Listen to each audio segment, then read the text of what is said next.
నేను ఎప్పుడు ముఖ్యమంత్రి అయినా పోలీసులు ఎప్పుడు లా అండ్ ఆర్డర్ ఎప్పుడు సమస్యలు ఉండవు. ఇప్పుడే కాదు, నేను ఇంత మునుపు కూడా చూశాను.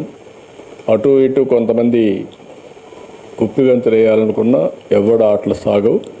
ఎప్పుడైనా సరే లా అండ్ ఆర్డర్ పర్ఫెక్ట్గా మెయింటైన్ చేయడం ఈ ప్రభుత్వ విధానం. దాంట్లో ఏమాత్రం రాజీ లేదు. అందుకే నేను ఇక్కడుండే మిమ్మల్ని అందరూ కోరేది ఏంటంటే, మీలో ఒక ఆలోచన. ఇది ఒక ఆధ్యాత్మిక కేంద్రం. భక్తులు ఇక్కడికి వచ్చినప్పుడు దేవుని మీద తప్ప వేరే ఆలోచన ఉండదు. దేవుని మీద భక్తి భావం పెరగాలంటే, పవిత్రమైన భావం ఇంకా పెంపొందించాలంటే ఇక్కడికి వచ్చినప్పుడు ఒక సెక్యూరిటీ, ఒక సేఫ్టీ. మేము ఏమి ఆలోచించకుండా ఫ్రీగా తిరగగలుగుతాం.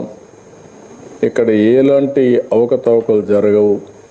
ఇక్కడ ఏది కూడా ఒక పద్ధతి ప్రకారం జరుగుతుంది.